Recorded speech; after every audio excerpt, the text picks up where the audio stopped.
What's up, y'all? It's your girl, Young Ash, and you now tuning in with Music Exclusives TV. Keep it locked in right here, you heard?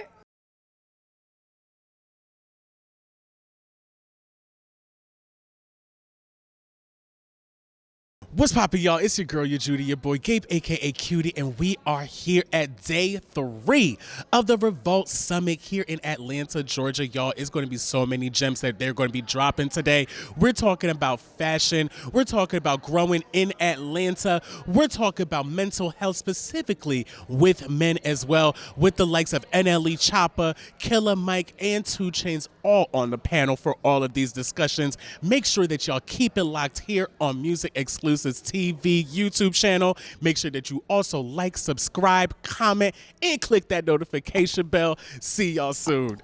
We are here at Atlanta at the Revolt Summit 2021, and we got Bronx Boogie Down. Y'all already know the vibes. On Young Ash. How are you, Queen? I'm feeling blessed, and you, my love? I cannot complain, my love. Okay, now we here at the Revolt Summit. It is day 3, the last day. Talk about all of the experiences and gems that you received as an artist and a hip hop artist yourself. Wow, so honestly, it's been amazing. I've soaked up so much good energy, so much knowledge. I'm for one to take notes.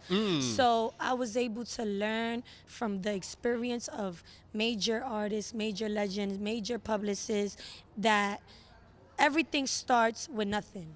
And in order to start with nothing, you have to create something out of it. So honestly, these 3 days have been amazing, and we still in day 3, so there's a lot more to learn. Absolutely. But it's an amazing experience to connect. That's another thing here. Everybody's right in the open. Ain't nobody playing that Hollywood, New York road. You know how New York give it up. Everybody friendly. Everybody know we all here for a reason. You know what they say, frequency attract. Yes. So you don't really got to do Energy. too much when you already know you in an environment with like-minded people as well. Absolutely. Now, what was your most favorite gem that you ever received during this whole thing so far? Because like you said, we in day 3 and we still got some things coming Wow, up. so you know what's crazy? It was a motion that Little Yachty actually did. It wasn't even what he said. Basically, everybody was talking, saying what they saying, and then you got the crowd. They were talking a lot. And he straight up was like, yo, y'all don't hear us talking over here? Okay. That to me, besides everything else, of course, but that to me showed they don't matter where you at. If you want something or you want to make sure something is perfect, you speak up. You got to speak up and go get it. Because closed mouth do not get fed. And seeing him do it, because he could have been selling the CEO. Like, he could have been selling, he ain't know who it was there, but he knew. Don't do that, because people was talking on the stage. It don't matter whether we not all the way up or not. You in a place to learn. And that stuck by me. Like, beside, everything stuck. But that's what was the one. Now, that was also one of my favorite stages as well, because on that Lil Yachty stage, that panel, they were talking about I'ma do me. Right. And really being yourself and growing into your true self and how to grow as an artist, but you have to start in the inner. So let's talk about that a little bit with you being an artist. Talk about you growing and evolving through your inner self and then growing and evolving outside. Honestly, it's crazy, because I was never this person. And this is something people need to understand and adapt to their mistakes. Learn from your mistakes. What you did, it will grow you as long as you hold yourself accountable for it. Absolutely. Because a lot of people like to make mistakes and then say sorry, but they don't really change. They don't really be sorry. You could keep your sorry. You're not sorry. Your name is your name. You're not sorry. I'm not you. That's not your name. You feel me? Right. So as an artist growing up, I'm actually grateful for the failures, grateful for the doors that was shut in my face, because now I know how to move. You got to swim with them to learn from them. And me, not only did I swim, but I got bit by these niggas, you feel me? Period. But, it's all right, though, because this is where your blessings is written in places you don't even know you belong. And as long as you stay true to yourself, you're going to attract blessings. You will attract whatever you want. Anything Facts. that you want, it is yours. You That's just a got to fact. continue to be who you are Exactly. first. Okay, now we got to discuss a little bit of music, because we music exclusive. Absolutely. Okay, so let's talk about this new music that you dropping. What do you got going on? What's the tea? So I got 2 projects I'm working on, and the first one is called Better Late Than Never. Okay. And the second one is called The Heart of the City. And we gonna have a lot of splat in there. We gonna have some Afro beats, some Latin, some Ooh. rap, some drill for New York. You already know the vibes, and the UK as well, cause UK Okay. drill. Yeah, we going worldwide with it. So just know I got a lot of things. Sprinkle it on y'all for a little bit, you know. Period. Okay, now let us know, Young Ash, where can we find you? Where am I going to be able to find your music, girl? You can find me on Instagram, Day with Young Ash. Come and live a day with Young Ash. You feel me? And we have none other than the icy, so icy, NLE Choppa. How you doing, King? I'm doing great. Thank you for having me, bro. Absolutely. Now, you just wrapped up an amazing panel talking about black men and mental health. Talk about you and your growth and you learning about your mental health and how you have to be in self-love, because I know that you don't drink, you don't smoke anymore. You chose to make that decision really for you to dive in on knowing who you are. So talk about that and you being who you are and growing in mental health. I feel like it's just important. It's something that's very much needed because a lot of people, I feel like they struggle with that, just knowing whose oneself is. And I feel like I unlocked it and learned it very early. And it's just about embracing it and sharing it with everybody else. It's been like a long journey, a beautiful journey. Absolutely. But it's much more, it's very worth it because, you know what I'm saying, I've been learning a lot through the process. And I feel like I'm not even done learning. So, you know what I'm saying? It's a learning process every single day. You got to keep on evolving. You got to keep on growing, right? Every day. Now, what is the importance of mental health in hip-hop for you? Why do you feel like that is so important in hip-hop as men? It's extremely important because first and foremost, you go through a lot. It's a lot you got to balance. You got to balance personal issues. You got to balance music stuff. You got to balance shows. You got to balance the road and still at the same time control that sanity and have that sanity for what you got to do in the real world every day outside of music. So it's much needed, and I feel like it's slept on. I feel like people in our position go through way more than other people sometimes because of the weight, the burden on the shoulders and the plate that they got to eat. So I feel like it's needed. So that's why I'm more than grateful and more than thankful to be here, you know what I'm saying, today and be a part of something like this because it means I'm doing something right and it's a light on me to share. You definitely are. You're doing something right. Absolutely. Now, listen, I've been jamming and rocking to that song "Jumping" that you have with Polo G. Okay. Now talk about the process of you even creating that song, or you working with Polo G. There's love. Well, the process of me creating it, I was just thinking, I was like, man, ain't nobody ever really stuttered on a beat and just made that shit hard. And so through the process of recording, I was like, rubber band hunters, that shit keep on coming on, jumping. Thank you, brother. So the way that it came about is just like, I don't know, it was just unique to me. And I feel like it haven't been done before, or if it had, it doesn't get done enough. So I just feel like whatever is different but still true to me, I feel like attack it and do it. And I want to give a big shout out to Polo. Shout out to Polo G. He loved the song from the jump. Absolutely. Now, what we got coming up? We got new music. We got this new album coming up before the year end. What we doing? I got a project dropping called Me Versus Me, December 17th. Hey. And I feel like it's like my third studio album. It's gonna be my hardest one. Okay. So I'm just glad it's my fourth studio album. It's gonna be my hardest one. So I'm saying be on the lookout. What's poppin', y'all? It's your girl, your Judy, your boy Gabe, a.k.a. Cutie, here at Music Exclusive TV, and we are here at the Revolt Summit here in Atlanta, Georgia. We got none other than Detroit's own Royce the 5'9" in the building. First and foremost, the drip is dripping. Thank you, man. Okay, it's the Aaliyah jacket for me, okay? Baby girl. Now, you just wrapped up an amazing panel talking about black mental health, specifically with black men. Why do you feel like that it is not as important, or what do you think what is the importance on really like diving in on knowing on black mental health with hip hop itself? Why do you feel like that is so important on really diving into that? Well, at first I thought when we kind of like survey the communities and we look at it for what it is, at first I thought therapy and just mental health in general, just caring about mental health, I thought it was just an amenity that wasn't offered to us. Until I looked a little bit deeper and I realized that it's actually a stigma associated with anything that says self-improvement, or self-help, self-care. All of these things are associated with just negative connotations. They all got negative connotations associated with them. And, we try to live up to too many social constructs, created by Lord knows who. Right. You know what I mean? And I think it's just we just living in a time now where it's time to realize what our power is and where our value is, and the responsibility that comes along with having a platform, just being blessed enough to have a platform. You know, everybody don't have to be Chuck D with the music, you know what I mean? Absolutely. But you can balance it out just by your words on Instagram, or your words when you're doing just an interview, you know what I mean? It doesn't even have to be through the music, but I think that we should all just start taking steps to just start helping each other. Yes. And I think the more steps like that we take, the more community that it'll feel, and the more valuable we'll feel, and the greater the things that we'll be able to accomplish and achieve. Now, where do you see mental health going with black men as of right now? Do you see it? I personally am a true advocate of mental health and self-care. I love it. I go to therapy every single week, so I don't play. So where do you Smart see man. it really going as of right now? Do you see it? Obviously, I feel like that it's progressing. Do you think that it's going to continue to progress as black men in hip-hop? Do you think that it's going to go down or anything like that? I think it's going to continue to go up.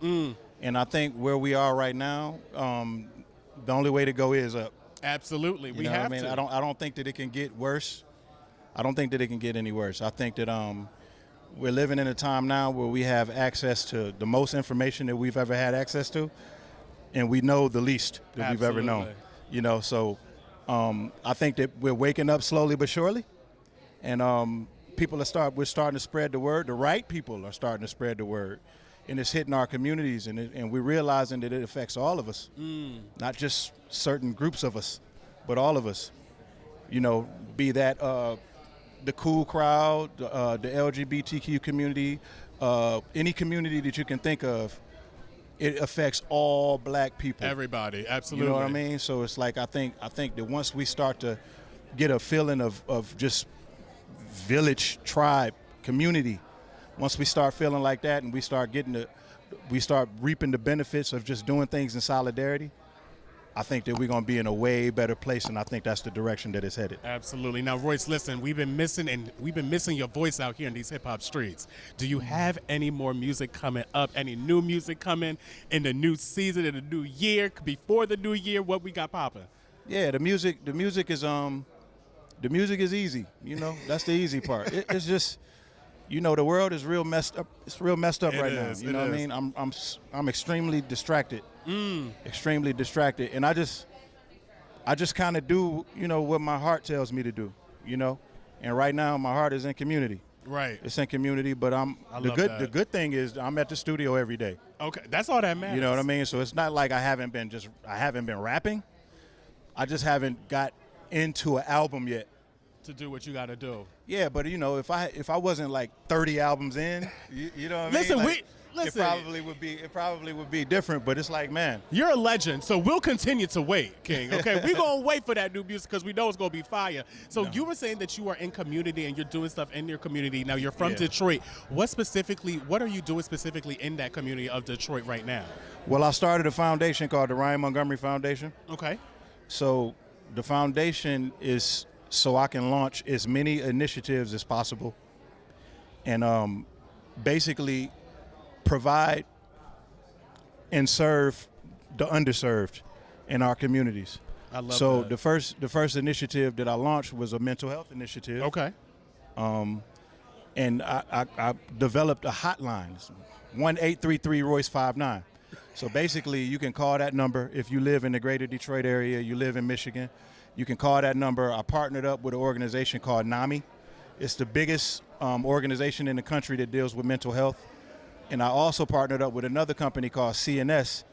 And basically what we do is like air traffic control. You call that number, and you can just talk to somebody. Mm-hmm. You can schedule an appointment to actually go to a facility and see somebody.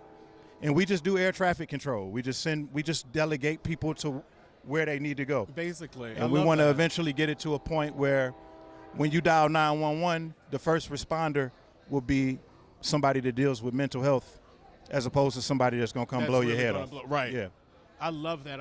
Now say that number again. How exactly can we get it? 1-833-ROYCE-59. Exactly. Y'all make sure that you guys lock in. If you are in the Detroit area, lock into Royce the 59. Thank you so much for joining us, my King. brother. I really appreciate it. We got none other than Mozzy in the building. Time What's about going it. on? Appreciate you for having me, G.O.D. Absolutely. You just wrapped up an amazing panel talking about black men and mental health. Discuss what is the importance of black men in mental health in the hip-hop game right now. I mean, you know, we be running from it. We look down upon it. We frown upon it. And I feel like we got to embrace it. We got to embrace it. If health is wealth, mental health is wealth, naturally. Absolutely, absolutely. Now, how was it working with Jay Stone, one of Nipsey Hussle, the late, great Nipsey Hussle, one of his artists? How was it working with him? You know, I feel like we biologically related. That's my dog. You know, we locked in for a lifetime. Shout out Stone. Period. He one of the fellas that locked me in with Nip when I first touched down in L.A. He was very adamant about getting us in the booth together, and you know, them is priceless moments, unforgettable. So, you know, that's my dog, locked in for a lifetime, for now, sure. you know we music exclusive, so we have to ask you, what's the new music that we got coming out for you, Mozzy? What we got going on? You know, I'm on my, it's on the freeway. You know what I'm saying? You know I got something on the way, you hear me? All right. But I just recently dropped Untreated Trauma, talking about a lot to do with mental health, and you know, I always put my own experiences inside my music, and I make sure it's therapeutic for the people like it is for me. Absolutely. So let us know where we can find you, all your streaming platforms. Tap in, Google the Goon Body, man, Mozzy. Everything should pop up from there, you hear me?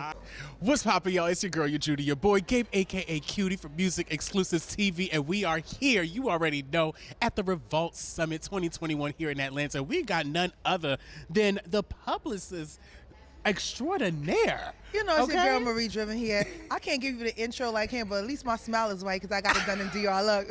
That you got him done in DR. I'm crying. Is your favorite publicist out here, Marie Driven, a co-founder of Playbook Media Group. You know, I'm trying. You're international, you know, publicist. You know, real quick, you know. Period. Okay. Extraordinaire. And you was also on the panel, so discuss what you talked about in the Revolt Summit panel. You know, shout out to Revolt because this office hours has been amazing for me. You know, it's supposed to be us mentoring them, but to actually have these credible people sit in my chair and know who I am. You know. You gotta know who Marie is. If you really try to grow in this industry, you gotta know Marie, the publicist, honey, okay? You know, I'm trying. No, but to honestly tell you the truth, this was also a learning experience for me. I did it last year during COVID virtually, but this year just having like several people sit in my chair asking for advice and connecting the dots for them, you know? Because a lot of them had the tools, but they just didn't know how to put it together. And it was just like cool, just like, you know, mentoring them and giving them advice, things that I learned, mistakes that I made that I don't want them to make, and mistakes that I made that they might even make because, you know, you just don't know. Right. You know? Absolutely. Now talk about the importance of PR and being a publicist and having someone in PR in your team as growing into hip hop and growing in the music industry. Why is it so important to have someone in PR? Well, you know what? Having a representation in this industry is very important, from managers, you know, to assistants, to public relations. And it's very important because, you know, you do want to develop your brand properly, right? Absolutely. So what I tell about people is that you want people to, all right, whatever you present to people is what they remember you as when you leave, right? Okay, look at this. McDonald's is yellow, right? Right. They branded themselves properly where you know that M is yellow, right? It has to be. So if you start acting all negligent and you're belligerent, they're going to remember you as the belligerent person. So you kind of want to hire a publicist that's going to suit your brand, that you understand and understands you, and that can help you grow, not do the work for you, grow together, because this is about growth, right? Absolutely. We like representing people that love what they do for themselves, and we want to just come in and kind of help you polish what you already have, instead of we're just doing the job for you. So what are the greatest things? What do you have? What is your passion on publicity and being a PR? What is your why? Why do you want to do it? Why do you do what you do? Okay. So, other than getting the bag. I mean, you know, getting the bag is number one at this point. I mean, before, you know, learning when you're growing and inspired publicist, you're learning the industry. I think it was better back in the days than it is now because it had opportunity for you to grow in the industry. Right now, everybody's calling themselves a publicist, but they don't have the proper accolades to even be one. Just because you're influential does not mean you can just be anything you want. These are I think you facts. just can cultivate yourself into being something, but then you have to realize what that something is, right? So the why of me becoming a publicist. So the reason why I became a publicist is because I was an underdog, back then. I still consider myself an underdog. So I wanted to make sure that underdogs that are trying to be seen are actually seen. And my passion came from Caribbean artists. So I felt Because like she's I am Haitian, Caribbean, okay? So I got that, okay. oui. So what happened was I seen these amazing Caribbean artists from like Junior Reed to QQ to Ricky Blaze to Spice to Mr. Vegas to The Sham to Lady Saw, now Marion Hall. I saw them as a huge axe in my heart and in my face, and I saw them as getting all this, publicity and love in the UK and Jamaica and and other countries, but our American people was like, It's not focused. it and we wasn't don't- as it wasn't hitting the way it should be hitting. Right. Why can't they be on BET? Why can't they get the MTV look? Why can't they get this? It was just that kind of like passion for me to make me want to actually step in and say, no, this is what we're doing. Right. We're gonna make sure that we see these people, and I've done it successfully. I've got the visual, because you got to understand, like, sometimes people don't know who you are. They're Absolutely. like, oh, yeah, I heard of you, but I don't know who you are. No, you're going to know who these artists are because they're great artists. And I had the opportunity to help a lot of them, accomplish that in their career. Especially in America, I feel like that we really need to dive into really knowing these Caribbean artists and really knowing and growing with them as well, because America, it's half of us is from the Caribbean. A lot of us are Caribbean in here. And so that's the crazy part. A lot of us that works in media are Caribbean. So it was kind of like hard for me to be like, okay, you're at Complex and you're Jamaican. Exactly. Or you're at Fader and you're African. Like it was one of those things where like you had the opportunity to grow our culture, and guess what? The people that were at Fader that were African, or I got the chance to connect with them, and they did put our people out there. They did recognize that we need to be seen. So I respect them for that. You get what I'm saying? So at the end of the day, it's a continuous fight, and I want to keep on fighting. I just don't want to give up. I want to keep on fighting and just make sure that we're seen the way we need to be seen, because the talent is there. Let's be serious. When you go to the resort and they're listening to what? Caribbean music. Absolutely. Okay. You at a party and it might be in Dubai. What do you hear? Caribbean music. So I feel like we should get the same recognition as a major American rapper, because these people go on tours all day. Our people on tours. Yep. They are. So I'm they just out gonna- here making money, and You're we right. really, nobody knows about it. You're Like, right. And they're out here making buku dollars. So what I want to say is I want to keep on highlighting the Caribbean culture, Caribbean talent, from Jamaica to Trinidad to Tobago to, Guyana, St. Martin. Like, I'm going to be the vocal person for that. Even Haiti. I'm tapping into the Haitian market right now. I have Haitian artists that's actually coming to me to say, hey, listen, I want to actually cross over now. I've been doing this, and I'm ready. And I'm ready for them as well. Jersey is in the building, okay? Yeah. Period. We got my boy Jinx in the building with us. How you doing, King? I'm doing good. I don't have an AKA, but you said Jersey. Jersey is my AKA, so I'm going with that. Period. When you see Jinx, you see Jersey. You Yeah. see Jinx, you see Jersey, and that's how I am too. You see Gabe, you obviously gonna have to see Jersey. So you was just talking and moderating and talking about fashion and high fashion talks. So let's discuss that a little bit and how you think the importance of fashion and hip hop is together. I mean, it's not. It's a part of it. I think sometimes people think of hip hop, they think it's just the music, but hip hop's always been multiple things. It's been the dancing, the music, the DJing, the breaking, and over the years, there's more elements added to that. Our language, the way we talk when we're not making music, and of course the way we dress. Absolutely. And it's not just the way we express ourselves. Like when people see us dressed, it's all the people that are helping us get dressed, people that are helping us, express ourselves, and the people that were up on that panel. Amazing. Edwin, Brian, Tiffany, like if not legends now, future legends. Absolutely. Now let's talk about the black high fashion. How is it emerging into hip hop and into the world now? Because we see a lot of us. Us in our culture, we are fashion, but we don't really always see that representation, right? So how exactly, where do you see it going forward with representation of the black culture and fashion together going forward? Well, it was dope because Edwin was talking about winning the CFDA award, right? And that's great. I think it's still great to get acknowledgement outside of the eternal community, and he's well-deserved and deserving. I think the future is us being the ones who co-sign, because it's already happening unofficially. If we wear it, it pops. Right. If we design it, it pops. Right. But, I think eventually what you'll find is less people being like, yo, we made it over here, and people are looking at us. I think it'll be more and more people being like, please, you all in the culture, look at us outside. I think it's beyond just like, sport and clothes, it's taste making, Yes, absolutely. So, we got to always ask, because this music exclusive, so we got to know who's on your playlist, who you listening to, who you rocking with. It's been a rough year. I've been playing a lot of older stuff. I've been playing a lot of stuff from just years before. I just got done listening to Snoop's Doggy Style all last week. See, I'm the same way now. When it's the new stuff, man, it's this kid Reggie Helms out of Texas I really like. Vince Staples is probably my favorite album of the year, his self-titled album. That's probably been what's mostly on my playlist, but I'm having a weird year. I'm in a lot of disco, a lot of funk this year. Come on, disco. I'm still carrying that we spent a year and a half inside. So it was just all right, I can't turn up in my apartment. It's not big enough, So a lot of it's just been you can play funk and disco. You can do that in a New York apartment, Absolutely. Now do you have anything coming up? You have anything new going down? I mean, I'm still doing No Skips with Shea Serrano, New York Times bestseller. So we're doing that each week. We do our podcast where we tear apart a classic hip-hop album and look at its best lines, best lyrics, best guest artists. But I've got some other stuff I'm working on that's it's not announced yet, but some cool things But it's still coming. working in the scenes, right? Enough to keep me calm for next year, so I don't feel like, how am I going to do it? But, some cool things coming up. Sanderman.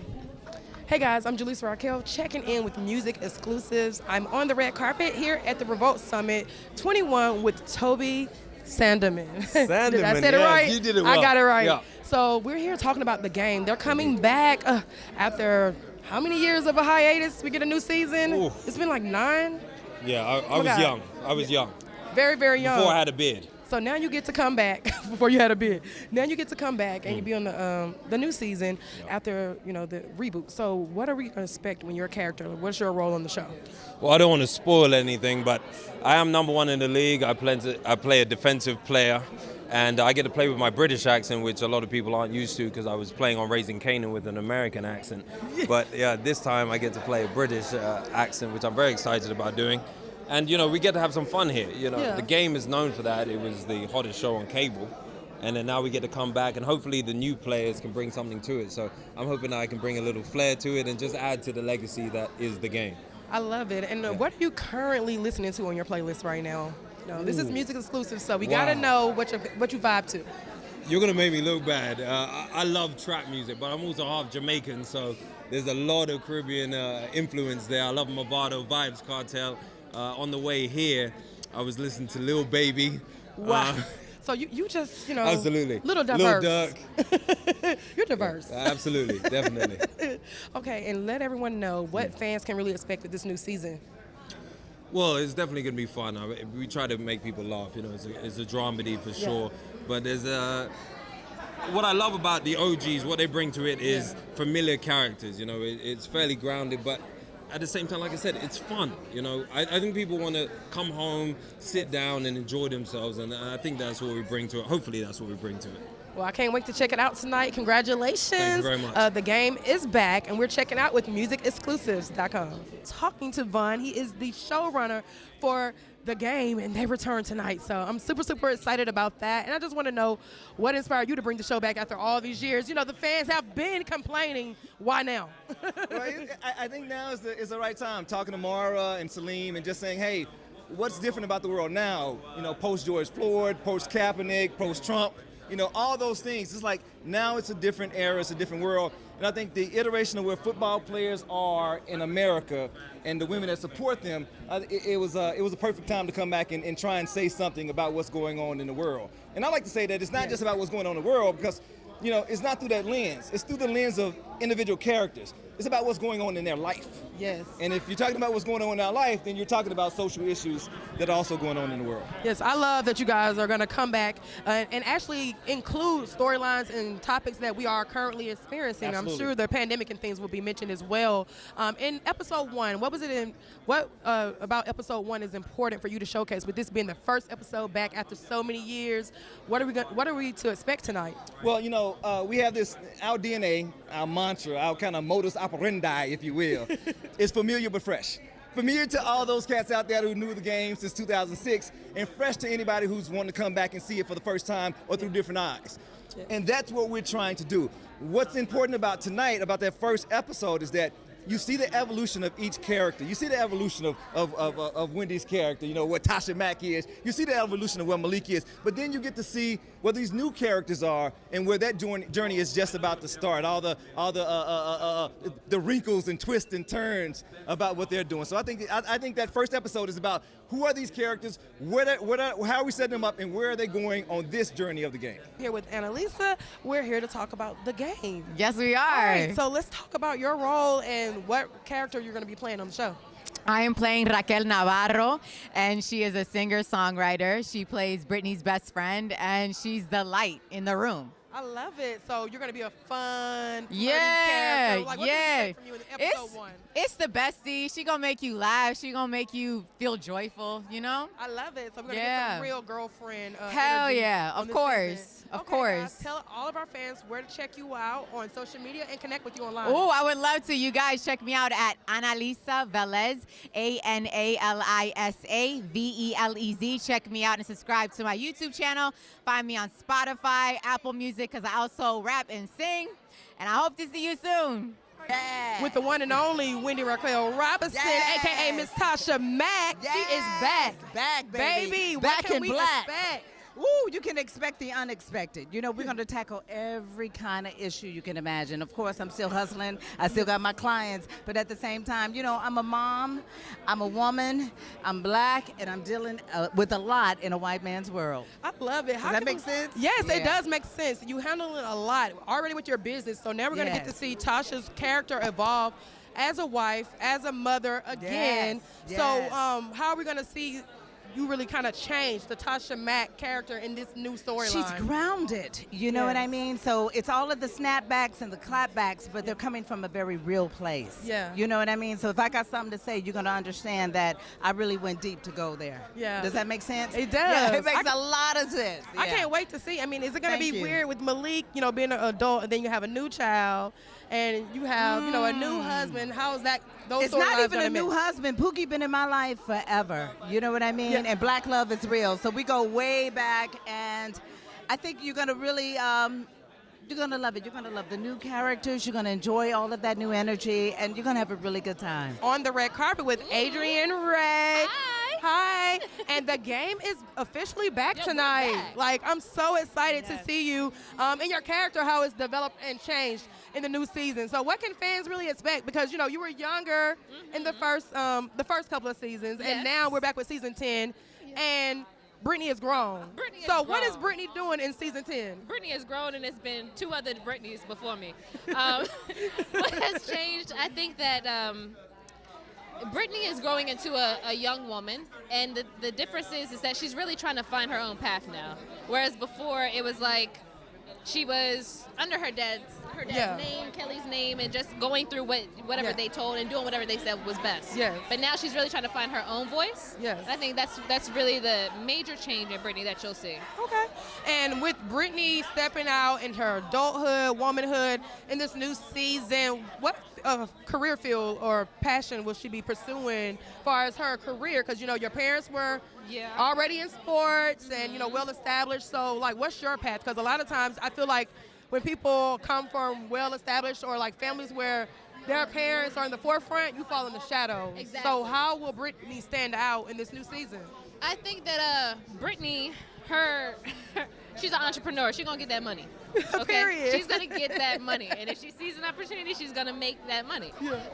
She's still figuring that out, to be honest, and we're journeying it with her. Entrepreneurship fits her very well, but it hasn't been niched into what type. But it does include sports because she just grew up around it. You know, Exactly. it resonates with her. And Von from the game. Yes, ma'am. Season 10.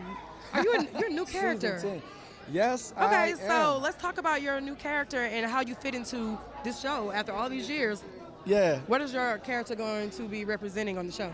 Well, Jameson Fields, he is basically the new undrafted free agent that's going to be making a lot of noise in the league, trying to get his second chance into the game. He hooks up with Malik and Tasha very early on, and they've really given him a second chance to clean up the background that he has, because he has a little bit of a dark background, and he's been through some things that kind of kept him from making his dreams the first time. But you'll see him making a lot of plays out there. You'll see him doing what he has to do until he gets in the league to make some money. That's a very interesting journey that he has there. He has a love story with young Mrs. Pitts. Okay. So he has a very dynamic story within the game, and it's very much intertwined with our beloved OGs that we already have. That's amazing. I did do a little bit of cheating. I've already seen the first episode. Oh, so what'd you think? I was really impressed, and I can't wait to see more episodes. I know your character is still trying to pursue his dreams after, incarceration. Yeah. So with that being said, in real life, when things challenge you and they don't go as planned, how do you pivot? Oh, I mean, shoot, as an actor, you kind of learn not to bank on anything until it's solidified. And then even the things that you get your hopes up for, and if it doesn't come to fruition, you just have to figure out, like, okay, what's the next move? You start putting all your efforts, all your best feet and foot forward to making something else accomplished for yourself. So I've become very fluid in being able to be like, okay, this didn't happen, let me put my focus on this. This didn't happen, put my focus on this. And it's just a mentality that people need to have to make it in any dream that they pursue. Amazing. And here at Music Exclusives, we play it first. I have to ask you, what are you currently listening to? What's on your playlist right now? Summer Walker. Summer Walker's new album. On repeat? On repeat. What's your favorite track? Unloyal? The one with Usher. Which one? The one with Usher. The one with Usher. Okay. My favorite is Unloyal. I also like the one with Dirk, Toxic, but okay. Okay. I like the one with Dirk too. Okay, that's Toxic. Yeah. Toxic. Yep. I don't be listening to. I don't be looking at the song titles. I just be letting it run. So Summer is on your playlist. Who Yes, else? ma'am. Any other rappers, performers right now you listening to? Are you on your R&B vibe? I am on my R&B vibe, but I listen to Dirk a lot. I listen to Baby a lot, for real. I'm still bumping Certified Lover Boy. Yes. So, yeah. Gotta be bumping Especially Drake. since we've been filming these last 3 months, I had to have my go-tos. Yes, exactly. Well, congratulations. I cannot wait to see the show. Comes back tonight, guys. Season 10. The game is back. They're not going anywhere. I'm checking out with Von. He plays Jameson Fields. Make sure you don't miss it. Don't miss out.